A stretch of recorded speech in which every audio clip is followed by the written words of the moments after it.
Hello Sanjay sir. சொல்லுங்க. HFCLன்னா வாங்குனீங்களா? பாலாஜி, ஆக்சுவலா நீங்க சொல்லும் போது என் கையில காசு இல்ல. ஓகே. ஒரு 2-3 நாள் கழிச்சு வாங்கினேன். ஆனா அதுக்குள்ளே அது கொஞ்சம் ஏறிட்டு.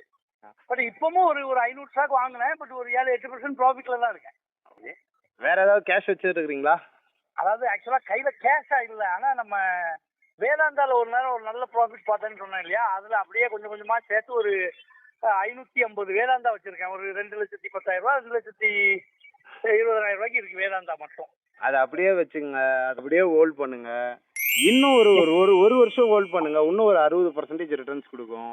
அதுக்கப்புறமேட்டுக்கா நம்ம டபுள் ஆனதுக்கு அப்புறம் கேபிட்டலை வெளியே எடுத்துக்கலாம். அவசரப்படாதீங்க. பொன்முட்டு வர்ற வாத்து அது ஒரு நாள் அது லாங் பில்டப் நடந்துட்டு இருக்கு. ஒரு நாள் 2% ஏறும், ஒரு நாள் 2% இறங்கும். ஆமா ஆமா, இது இப்படிதான் மொமெண்டம் ஃபார்ம் ஆகும். பொட்டன்ஷியலா உடச்சுக்கிட்டு போகும். அவசரப்படாதீங்க. மல்டி பேஜர் வேதாந்தா, இண்டால்கோ ரெண்டுமே அடிச்சு சொல்லுங்க. ஓகே. Okay sir.